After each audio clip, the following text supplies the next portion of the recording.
മനപ്പാസത്തിലേക്ക് എല്ലാ മാന്യ പ്രേക്ഷകർക്കും സ്വാഗതം. 20 ലോക്സഭാ മണ്ഡലത്തിൽ മത്സരിച്ച എല്ലാ മുന്നണി സ്ഥാനാർത്ഥികളും വിജയ പ്രതീക്ഷയിലാണ്. അങ്ങനെ വിജയിച്ച് MP ആകുന്നത് സ്വപ്നം കണ്ടിരിക്കുന്നവരുടെ മനോവിചാരമാണ് മനപ്പായസം. സ്ഥാനാർത്ഥികൾ മാത്രമല്ല, മനപ്പായസം ഉണ്ണുന്നത് മുന്നണി നേതാക്കളും അണികളും എല്ലാം മനപ്പായസത്തിലെ ചേരുവകളാണ്.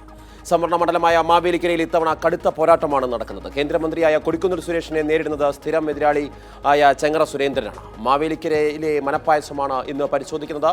മാവേലിക്കര ലോക്സഭാ മണ്ഡലം.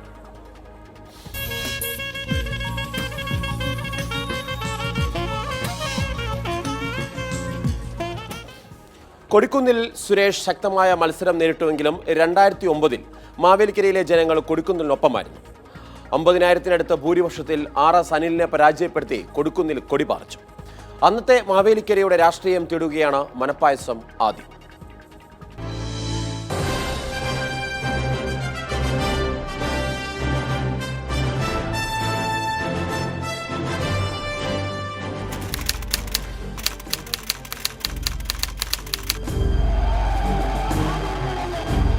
പഴയ പേര് നിലനിന്നെങ്കിലും രൂപവും ഭാവവും ആകെ മാറിയ പുതിയ മാവേലിക്കര മണ്ഡലത്തിലെ ആദ്യ രാഷ്ട്രീയ പരീക്ഷണം. കൊല്ലം, ആലപ്പുഴ, കോട്ടയം ജില്ലകളിലായി വ്യാപിച്ചു കിടക്കുന്ന മണ്ഡലം തിരുവനന്തപുരത്തെ കൊടിക്കുന്നിൽ നിന്നെത്തിയ സുരേഷിനൊപ്പം നിന്നു.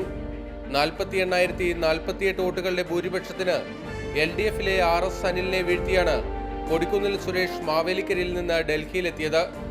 കേരളമാകെ വീശിയടിച്ച UDF തരംഗത്തിൽ മാവേലിക്കര ഒഴികെ 6 നിയമസഭാ മണ്ഡലങ്ങളിലും വ്യക്തമായ ഭൂരിപക്ഷം നേടിയായിരുന്നു സുരേഷിന്റെ വിജയം. കൊട്ടാരക്കര, പത്തനാപുരം മണ്ഡലങ്ങളിൽ നിർണായക സ്വാധീനമുള്ള R ബാലകൃഷ്ണപിള്ളയെ പിണക്കം മാറ്റി കൂടെ നിർത്താൻ കഴിഞ്ഞതും UDF അനുകൂല തരംഗവും കൂടിയായപ്പോൾ കൊടിക്കുന്നിലിന് ഇടതുപക്ഷത്തെ അനായാസം മറികടക്കാനായി. പരിചയസമ്പന്നനായ UDF സ്ഥാനാർത്ഥിക്കെതിരെ പുതുമുഖത്തെ പരീക്ഷിച്ച CPI-യുടെ തന്ത്രം പാടെ പാളിപ്പോവുകയായിരുന്നു. മാവേലിക്കര സീറ്റിനെ ചൊല്ലി 2009 LDF-ലുണ്ടായത് സമാനതകളില്ലാത്ത തർക്കമായിരുന്നു. എല്ലാ സീറ്റിലും സ്വന്തം സ്ഥാനാർത്ഥികളെ മത്സരിപ്പിക്കുമെന്ന വെളിയം ഭാർഗവന്റെ പ്രഖ്യാപനത്തോടെ കാര്യങ്ങൾ ഒരു പൊട്ടിത്തെറിയിലേക്ക് നീങ്ങി. ഒടുവിൽ പ്രശ്നങ്ങളെല്ലാം പരിഹരിച്ച് മുന്നണിയായി മത്സരത്തിനിറങ്ങിയപ്പോൾ LDF-നുണ്ടായത് വലിയ വോട്ടുചോർച്ചയായിരുന്നു. നേതൃത്വത്തിലുണ്ടായ ഐക്യം താഴെത്തട്ടിലേക്കുണ്ടായില്ല. RS അനിലുമായി മാവേലിക്കര മണ്ഡലം ആകെ ഒന്ന് ഓടിയെത്തിയപ്പോഴേക്കും കൊടിക്കുന്നിൽ സുരേഷ് പിടികിട്ടാത്ത വിധം മുന്നേറിക്കഴിഞ്ഞിരുന്നു. ഇടതുമുന്നണിക്ക് സ്വാധീനമുള്ള കുന്നത്തൂരിലും കുട്ടനാട്ടിലും UDF വ്യക്തമായ മേൽക്കൈ നേടിയത് ഇടതുപക്ഷത്തെ വീഴ്ചകൾ മുതലെടുത്തായിരുന്നു. ഒരിക്കൽ തന്റെ തോൽവിക്ക് പ്രധാന കാരണക്കാരനായ R ബാലകൃഷ്ണപിള്ളയെ കൊടിക്കുന്നിൽ ഒപ്പം നിർത്തുക മാത്രമല്ല, തെരഞ്ഞെടുപ്പ് പ്രചാരണത്തിന്റെ തേരാളിയുമാക്കി. ഇതോടെ കൊട്ടാരക്കരയിലും കൊടിക്കുന്നിലിന് വ്യക്തമായ ഭൂരിപക്ഷം നേടാനായി. പ്രചാരണ രംഗത്തെ മുന്നേറ്റവും UDF വോട്ടുകളുടെ ഏകീകരണവും സാമുദായിക ശക്തികളുടെ പിന്തുണയുമെല്ലാം ചേർന്നതായിരുന്നു 2009 കൊടിക്കുന്നിൽ സുരേഷിന്റെ തെരഞ്ഞെടുപ്പ് വിജയം. ജാതി സർട്ടിഫിക്കറ്റിനെ ചൊല്ലിയുള്ള തർക്കം കോടതി കയറിയപ്പോൾ ഹൈക്കോടതി കൊടിക്കുന്നിലിന്റെ വിജയം അസാധുവാക്കി. ഒടുവിൽ സുപ്രീം കോടതിയാണ് കൊടിക്കുന്നിലിന് MP സ്ഥാനം തിരിച്ചു നൽകിയത്. 5 വർഷങ്ങൾക്കിപ്പുറം കേന്ദ്ര തൊഴിൽ മന്ത്രി എന്ന നിലയിൽ കൂടിയാണ് കൊടിക്കുന്നിൽ തുടർച്ചയായ 8ാമത്തെ തെരഞ്ഞെടുപ്പ് പോരാട്ടത്തിനിറങ്ങിയത്.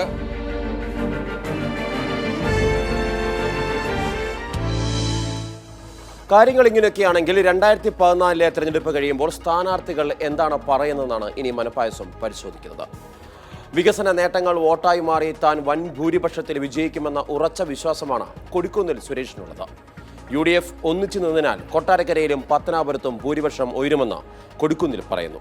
കേരള കോൺഗ്രസ് നേതാവ് R ബാലകൃഷ്ണപിള്ളയുടെ പരിഭവം മുഖ്യമന്ത്രി നേരിട്ട് ഇടപെട്ട് പരിഹരിച്ചുവെന്നും സംസ്ഥാന മന്ത്രിസഭ വികസിപ്പിക്കുമെന്ന മുഖ്യമന്ത്രിയുടെ ഉറപ്പ് ഇതിന്റെ ഭാഗമാണെന്നും കൊടിക്കുന്നിൽ സുരേഷ് പറയുന്നു. സുരേഷിന്റെ മനപ്പായസമാണ് ആദ്യം. വിജയം 100% വിജയപ്രതീക്ഷയാണ്. വിജയത്തിൻ്റെ കാര്യത്തിൽ ഒരു തർക്കമില്ല. ഇടതുപക്ഷ മുന്നണിക്കും UDF മാവേലിക്കര വിജയിക്കുന്ന കാര്യത്തിൽ തർക്കമില്ല എന്നാണ് എൻ്റെ വിശ്വാസം. പിന്നെ ഭൂരിപക്ഷം കഴിഞ്ഞ പ്രാവശ്യം എനിക്ക് 48,000 വോട്ടിൻ്റെ ഭൂരിപക്ഷമാണ് ലഭിച്ചത്. അന്ന് ഞാൻ ഈ മാവേലിക്കര ലോക്സഭാ മണ്ഡലത്തിൽ 2 അസംബ്ലി മണ്ഡലം, കൊട്ടാരക്കരയും പത്തനാപുരം മാത്രമേ പഴയ അടൂർ ലോക്സഭാ മണ്ഡലത്തിൽപ്പെട്ട 2 മണ്ഡലങ്ങൾ മാത്രമേ മാവേലിക്കരയിൽ ഉണ്ടായിരുന്നുള്ളൂ. ബാക്കി 5 പുതിയ മണ്ഡലങ്ങളാണ്. 5 അസംബ്ലി മണ്ഡലം പുതിയ മണ്ഡലം. അപ്പോൾ പുതിയ മണ്ഡലത്തിൽ 5 അസംബ്ലി മണ്ഡലം ഞാൻ സ്ഥാനാർത്ഥി നിലയിൽ പുതുമുഖമായിരുന്നു. എന്നാൽ കൊട്ടാരക്കരയും പത്തനാപുരം മാത്രമേ സ്ഥാനാർത്ഥി നിലയിൽ പഴയമുഖമായിരുന്നുള്ളൂ. ആ 5 സ്ഥലം ഉൾപ്പെടെയുള്ള 7 അസംബ്ലി മണ്ഡലങ്ങളിൽ എനിക്ക് നല്ല ലീഡ് കിട്ടി. 48,000 വോട്ടിൻ്റെ ഭൂരിപക്ഷം ജയിച്ചു. അതിനുശേഷം മാവേലിക്കരയിൽ ഈ 5 മണ്ഡലങ്ങളിലെ ജനങ്ങൾ എന്നെ കൂടുതൽ അടുത്തറിഞ്ഞു. എൻ്റെ പ്രവർത്തനങ്ങളെക്കുറിച്ച് അവർ മനസ്സിലാക്കി. എൻ്റെ അവൈലബിലിറ്റി അവർക്ക് ഫീൽ ചെയ്തു. മണ്ഡലത്തിലെ വികസന പ്രവർത്തനങ്ങൾ അവരൊന്നൊന്നായി അതിൻ്റെ ഗുണഫലങ്ങൾ അനുഭവിച്ചു. അതിൻ്റെ അടിസ്ഥാനത്തിൽ ഞാൻ പ്രതീക്ഷിക്കുന്നത് മാവേലിക്കര ലോക്സഭാ മണ്ഡലത്തിൽ 48,000 കഴിഞ്ഞ പ്രാവശ്യം കിട്ടിയെങ്കിൽ അതിനേക്കാൾ കൂടുതൽ ഭൂരിപക്ഷത്തിൽ ജയിക്കാൻ ഉള്ള എല്ലാ സാധ്യതകളും ഉണ്ടെന്നുള്ള. ബാലകൃഷ്ണപിള്ള സാറിനെ സംബന്ധിച്ചിടത്തോളം അദ്ദേഹത്തിന് എന്നോടുള്ള അഭിപ്രായ വ്യത്യാസമില്ലായിരുന്നു. UDF അദ്ദേഹത്തിന് പരിഗണന കിട്ടിയിട്ടില്ല, ഗണേഷ് കുമാറിനെ മന്ത്രിയാക്കിയില്ല എന്നുള്ള ഒരു പരിഭവവും പ്രതിഷേധം അദ്ദേഹത്തിനുണ്ടായിരുന്നു. എന്നാൽ പത്തനാപുരത്ത് ബഹുമാനപ്പെട്ട മുഖ്യമന്ത്രി അവിടെ UDF നിയോജകമണ്ഡലം കൺവെൻഷൻ ഉദ്ഘാടനം ചെയ്യാൻ വന്നപ്പോൾ ബാലകൃഷ്ണപിള്ള സാറിനെയും അതുപോലെ ഗണേഷ് കുമാറിനെയും മുഖ്യമന്ത്രി കാണുകയും ചർച്ച ചെയ്യുകയും ചെയ്തു. ഈ വിഷയം ഞാൻ മുഖ്യമന്ത്രിയുടെ ശ്രദ്ധയിൽ കൊണ്ടുവരികയും ചെയ്തു. കാരണം ഗണേഷ് കുമാറിനെ മന്ത്രിയാക്കേണ്ടത് കൊല്ലം ജില്ലയെ സംബന്ധിച്ചിടത്തോളം കേരള കോൺഗ്രസിൻ്റെ സപ്പോർട്ട് നമുക്ക് പാർലമെൻറ്റിലും അസംബ്ലിയിലുമൊക്കെ അനിവാര്യമാണ്. അപ്പോൾ ആ ഒരു സാഹചര്യത്തിൽ ഗണേഷ് കുമാറിനെ മന്ത്രിയാക്കേണ്ടത് കൊല്ലത്തെ UDF പൊളിറ്റിക്സിൽ അനിവാര്യമാണെന്നുള്ള കാര്യം മുഖ്യമന്ത്രി ഞാൻ തന്നെ പറയും. അവസാനം മുഖ്യമന്ത്രിയും ഗണേഷ് കുമാറും ബാലകൃഷ്ണപിള്ള സാറുമായിട്ട് കാര്യങ്ങൾ സംബന്ധിച്ച് അവർ ചർച്ച നടത്തുകയും ചെയ്തു. ചർച്ച നടത്തിയതിന് ശേഷം ബാലകൃഷ്ണപിള്ള സാറിന് ആ ചർച്ച നടത്തിയതിന് ശേഷം ആണ് മുഖ്യമന്ത്രി മന്ത്രിസഭയിൽ മാറ്റങ്ങളുണ്ടാകും, തെരഞ്ഞെടുപ്പിന് ശേഷം മന്ത്രിസഭ പുനഃസംഘടന വേണ്ടിവരും എന്ന് പ്രഖ്യാപിച്ചത് ആ ചർച്ചയ്ക്ക് ശേഷമാണ്. അപ്പോൾ ആ ഒരു സാഹചര്യത്തിൽ മുഖ്യമന്ത്രിയിൽ നിന്ന് ഒരു ഉറപ്പ് എന്തായാലും ബാലകൃഷ്ണപിള്ള സാറിനും ഗണേഷ് കുമാറിനും കിട്ടിയിട്ടുണ്ടാകാം എന്നാണ് ഞാൻ കരുതുന്നത്. എന്നാൽ ഇനിയും ഇടതുമുന്നണി സ്ഥാനാർത്ഥിയുടെ മനപ്പായസമാണ്. UDF ക്യാമ്പിലെ മൗനം തന്റെ വിജയം ഉറപ്പിച്ചുവെന്ന മനപ്പായസത്തിലാണ് ഇടതുമുന്നണി സ്ഥാനാർത്ഥി ചെങ്ങറ സുരേന്ദ്രൻ. കണക്കുകൂട്ടലുകൾ കൃത്യമായാൽ ജയിക്കും. വോട്ട് ചെയ്ത് കഴിഞ്ഞവരുടെ മുഖഭാവം പരിശോധിക്കുമ്പോൾ വിജയം ഉറപ്പാണെന്നും സുരേന്ദ്രൻ വിശ്വസിക്കുന്നു. കഴിഞ്ഞ പാർലമെൻറ്റ് തെരഞ്ഞെടുപ്പിൽ നിന്നും വിഭിന്നമായ ഒരു തെരഞ്ഞെടുപ്പ് രീതിയാണ് ഈ 2014 എനിക്ക് അനുഭവപ്പെടുന്നു. അതിലുപരിയായിട്ട് ഞങ്ങളുടെ പ്രവർത്തകർ, LDF പ്രവർത്തകർ, നേതാക്കന്മാർ തികഞ്ഞ ആത്മവിശ്വാസത്തിലാണ്. ആർക്കും ഒരു സങ്കോചത്തിൻ്റേതായ യാതൊരു ലാഞ്ചന പോലുമില്ല. അതോടൊപ്പം തന്നെ UDF ക്യാമ്പിൽ ഒരു മൗനം, നല്ല മൗനം, അവരുടെ നേതാക്കന്മാരിലും സ്ഥാനാർത്ഥി ഉൾപ്പെടെ നല്ല മൗനം നമുക്ക് കാണുമ്പോൾ അതെല്ലാം ചേർത്ത് വെച്ച് വായിക്കുമ്പോൾ നമുക്ക് അനുകൂലമായിട്ടാണ് മണ്ഡലം വിധി എഴുതിയിട്ടുള്ളതെന്നാണ് തോന്നുന്നത്. കൊട്ടാരക്കര, കുന്നത്തൂർ, കുട്ടനാട്, മാവേലിക്കര ഈ 4 മണ്ഡലങ്ങൾ ഇടതുപക്ഷത്തിന് നല്ല സ്വാധീനമുള്ള മണ്ഡലമാണ്. ഈ 4 മണ്ഡലത്തിൽ ഞങ്ങൾ നല്ലവണ്ണം ലീഡ് ചെയ്യും എന്ന് തന്നെയാണ് പ്രതീക്ഷിക്കുന്നത്. ചങ്ങനാശ്ശേരിയും പത്തനാപുരവും ചെങ്ങന്നൂരും കഴിഞ്ഞ തെരഞ്ഞെടുപ്പിൽ UDF നല്ല മെജോറിറ്റി കൊടുത്ത ഭൂരിപക്ഷം കിട്ടിയ മണ്ഡലങ്ങളാണ്. അതുകൊണ്ട് തന്നെ ഇത്തവണയും അവർക്ക് മേൽക്കൈ കിട്ടും എന്ന് തന്നെയാണ് ഞങ്ങൾ പ്രതീക്ഷിക്കുന്നത്. എന്നാൽ അവരുടെ ഭൂരിപക്ഷത്തെ ഗണ്യമായ തോതിൽ കുറയ്ക്കാൻ ഞങ്ങൾക്ക് കഴിഞ്ഞിട്ടുണ്ട് എന്നുള്ള ആത്മവിശ്വാസമാണ്. കാരണം ഈ മണ്ഡലങ്ങളിലെല്ലാം നടന്ന തെരഞ്ഞെടുപ്പ് പ്രവർത്തനത്തിന് ശേഷം ജനങ്ങളുടെ പ്രതികരണം, ജനങ്ങളിൽ നമുക്ക് നേരിൽ കാണുമ്പോൾ അവരുടെ മുഖത്തു നിന്ന് തന്നെ നമുക്ക് വായിക്കാൻ കഴിയും.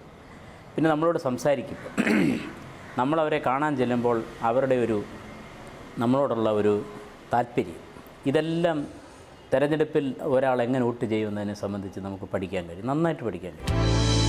മാവേലിക്കരയിൽ താമര വിരിയാൻ സമയമാകുന്നതായി BJP സ്ഥാനാർത്ഥി സുധീർ പറയുന്നു. എന്നാൽ ഈ തെരഞ്ഞെടുപ്പിൽ വിജയിക്കുമെന്ന മനപ്പായസമുണ്ണാൻ സുധീറില്ല. കൂടുതൽ വോട്ട് നേടി BJP മാവേലിക്കരയിൽ കരുത്തു കാട്ടുമെന്നാണ് വിശ്വാസം. BJP മാവേലിക്കരയിൽ വിജയിക്കുന്ന കാലഘട്ടം വിദൂരമല്ലെന്ന് ചെറിയ മനപ്പായസം സുധീറിന് ഉണ്ട് താനും. മാവേലിക്കര മണ്ഡലത്തിലെ BJP വളരെ വലിയ മുന്നേറ്റം ഈ തെരഞ്ഞെടുപ്പിലുണ്ടാക്കും. മുൻകാലങ്ങളെ അപേക്ഷിച്ച് വലിയ മുന്നേറ്റം. സമീപ ഭാവിയിൽ തന്നെ ഇപ്പോൾ ഞങ്ങൾ വിജയിക്കുമെന്നൊരു അവകാശവാദം ഇപ്പോൾ ഞങ്ങൾ ഉന്നയിക്കുന്നില്ല. പക്ഷേ സമീപ ഭാവിയിൽ ഭാരതീയ ജനതാ പാർട്ടി വിജയിക്കുന്ന ഒരു മണ്ഡലമായി മാവേലിക്കര മാറും. ആ മുന്നേറ്റത്തിൻ്റെ തുടക്കം ഈ തെരഞ്ഞെടുപ്പിലുണ്ടാകും. നല്ല വോട്ടിംഗ് ശതമാനത്തിൻ്റെ കാര്യത്തിൽ വലിയ മുന്നേറ്റം മാവേലിക്കര ഇത്തവണ ഉണ്ടാകും. BJPയെ സംബന്ധിച്ചിടത്തോളം മണ്ഡലത്തിൽ വളരെ അനുകൂല ഘടകം തന്നെയാണ് ഉണ്ടായിരുന്നത്. കാരണം കഴിഞ്ഞ നമുക്ക് എതിരെ ഉണ്ടായിരുന്ന 2 സ്ഥാനാർത്ഥികളും മുൻകാലങ്ങളിൽ ആ മണ്ഡലത്തെ പ്രതികരിച്ചിരുന്ന ആളുകളാണ്. ജനങ്ങൾക്ക് അടിസ്ഥാന സൗകര്യങ്ങൾ അവിടെ ഉണ്ടാക്കി കൊടുക്കുന്നതിൽ, അല്ലെങ്കിൽ ജനങ്ങൾക്ക് സാധാരണ രീതിയിൽ വലിയ ആഡംബരമൊന്നും വേണ്ട, നല്ല കുടിവെള്ളം കുടിച്ച് ജനങ്ങൾക്ക് ജീവിക്കാനുള്ള സാഹചര്യം ഉണ്ടാക്കി കൊടുക്കുന്നതിൽ പൂർണ്ണമായും പരാജയപ്പെട്ടവരാണ് ഈ 2 മുന്നണി സ്ഥാനാർത്ഥികളും. അതുകൊണ്ട് തന്നെ ഭാരതീയ ജനതാ പാർട്ടിക്ക് അനുകൂലമായിട്ട് അവർ വിധി എഴുതും എന്ന് തന്നെയാണ് ഞങ്ങളുടെ പ്രതീക്ഷ. പക്ഷേ ഈ 2 പേരും വളരെ ശക്തരാണ്. അവർ 2 പേരും മുമ്പ് എംപിമാരായിരുന്ന ആളുകളാണ്. ഭരണത്തിൻ്റേതായിട്ടുള്ളതും അല്ലാത്തതുമായിട്ടുള്ള ഒരുപാട് സ്വാധീനങ്ങൾ അവർക്കുണ്ട്. പക്ഷേ ഇതിനിടയിൽ ഒറ്റയ്ക്ക് മത്സരിക്കുന്ന സമയത്ത് വിജയപ്രതീക്ഷ എന്ന് പറയുന്നത് അതൊരു അതിശയോക്തിയായി പോവും. പക്ഷേ എന്നാലും വളരെ ശക്തമായിട്ടുള്ള നിർണായകമായ സാന്നിധ്യമായി BJP മാറും. സമീപഭാവിയിൽ മാവേലിക്കരയിൽ ജയിക്കുന്ന ഒരു സാഹചര്യം ഉണ്ടാകും. സ്ഥാനാർത്ഥികൾ ഇങ്ങനെ മനപ്പായസം ഉണ്ണുമ്പോൾ തെരഞ്ഞെടുപ്പ് പ്രവർത്തനങ്ങൾക്ക് ചുക്കാൻ പിടിച്ച തേരാളികളായ രാഷ്ട്രീയ നേതാക്കൾ എങ്ങനെ പ്രതികരിക്കുന്നുവെന്നാണ് ഇനി മനപ്പായസം പരിശോധിക്കുന്നത്.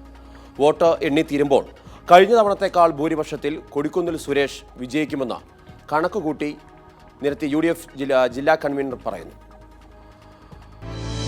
കഴിഞ്ഞ പ്രാവശ്യത്തേക്കാൾ ഞങ്ങൾ കണക്ക് കൂട്ടിയിരിക്കുന്നത് തെരഞ്ഞെടുപ്പ് അവലോകനം പ്രാഥമികമായി ഒന്ന് നടത്തി.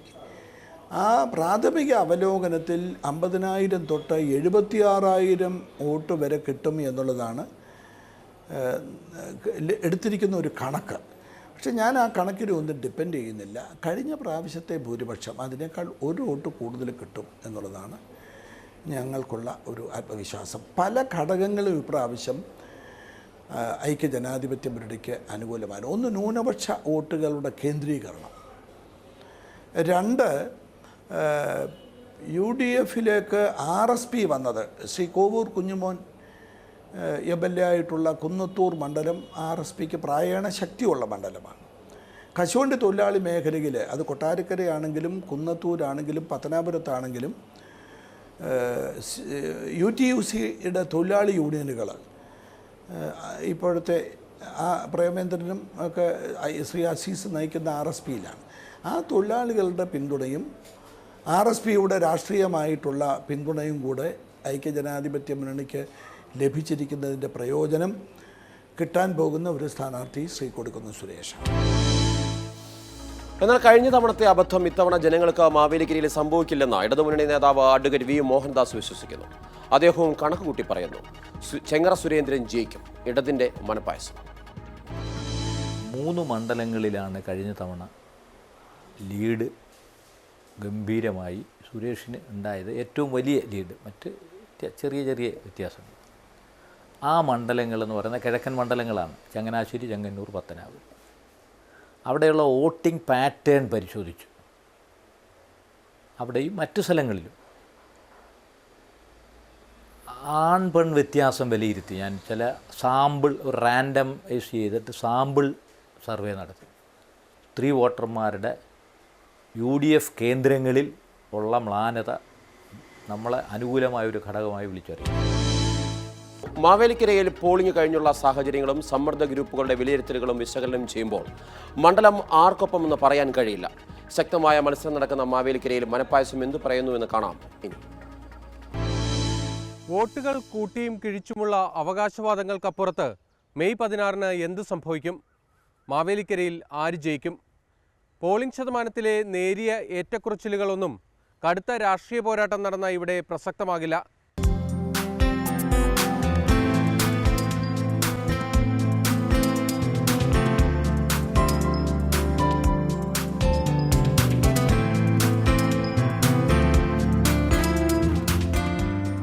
ൽ 48,048 വോട്ടുകളുടെ ഭൂരിപക്ഷം നൽകിയ ഘടകങ്ങൾ ഇന്ന് അതേപടി UDFിനെ അനുകൂലിക്കുന്നില്ല. ചങ്ങനാശ്ശേരി, പത്തനാപുരം, ചെങ്ങന്നൂർ മണ്ഡലങ്ങളിൽ ഇത്തവണ UDF വോട്ടുകളിലുണ്ടായ മരവിപ്പ് പോളിംഗ് ശതമാനത്തിൽ ദൃശ്യമാണ്. കൊട്ടാരക്കരയിൽ കാലുവാരൽ ഉണ്ടായിട്ടുണ്ടെന്ന് കോൺഗ്രസ് നേതൃത്വം തന്നെ സമ്മതിക്കുന്നു. കഴിഞ്ഞ തവണ മാവേലിക്കര ഒഴികെയുള്ള 6 മണ്ഡലങ്ങളിലും UDFിന് വ്യക്തമായ മേൽക്കൈ ഉണ്ടായിരുന്നു. എന്നാൽ ഇക്കുറി കുട്ടനാട്ടിൽ UDF പിന്നിലേക്ക് പോകാനാണ് സാധ്യത. കുന്നത്തൂരിലും കൊട്ടാരക്കരയിലും കാര്യങ്ങൾ പഴയതുപോലെ അനുകൂലമല്ല. പത്തനാപുരത്തും ചെങ്ങന്നൂരിലുമാണ് UDF-ന് നല്ല ഭൂരിപക്ഷം ഉറപ്പിക്കാവുന്നത്. തുടക്കത്തിൽ ഇടഞ്ഞു നിന്ന ആർ ബാലകൃഷ്ണപിള്ളയെ അനുനയിപ്പിക്കാൻ മുഖ്യമന്ത്രിയും കൊടിക്കുന്നിൽ സുരേഷും നടത്തിയ നീക്കങ്ങൾ വിജയിച്ചോ എന്നറിയാൻ വോട്ടെണ്ണൽ വരെ കാത്തിരിക്കേണ്ടി വരും. പ്രതികൂല ഘടകങ്ങളുണ്ടെങ്കിലും കൊടിക്കുന്നിൽ സുരേഷ് എന്ന സ്ഥാനാർത്ഥിയുടെ മികവാണ് UDF-ന് പ്രതീക്ഷ നൽകുന്നത്. അതേസമയം മറുപക്ഷത്ത് അടുക്കും ചിട്ടയോടും കൂടി ഒറ്റക്കെട്ടായ പ്രവർത്തനമാണ് ഇടതുമുന്നണി നടത്തിയത്. കഴിഞ്ഞ തെരഞ്ഞെടുപ്പിൽ RS അനിലിനെ തുറന്നെതിർത്ത KPMS ഇത്തവണ ആ നിലപാട് തുടർന്നില്ല എന്നത് ഇടതുപക്ഷത്തിന് പ്രതീക്ഷ നൽകുന്ന ഘടകമാണ്. പത്തനാപുരം, ചെങ്ങന്നൂർ, ചങ്ങനാശ്ശേരി മണ്ഡലങ്ങളിൽ UDF നേടുന്ന ഭൂരിപക്ഷത്തെ മറികടക്കണമെങ്കിൽ ഇടതുപക്ഷത്തിന് കുട്ടനാട്, കുന്നത്തൂർ, കൊട്ടാരക്കര, മാവേലിക്കര മണ്ഡലങ്ങളിൽ മുന്നിലെത്തേണ്ടി വരും. 2011 നിയമസഭാ തെരഞ്ഞെടുപ്പിന് സമാനമായ സാഹചര്യം ഉണ്ടായാൽ മാത്രമേ അത് പ്രതീക്ഷിക്കേണ്ടതുള്ളൂ.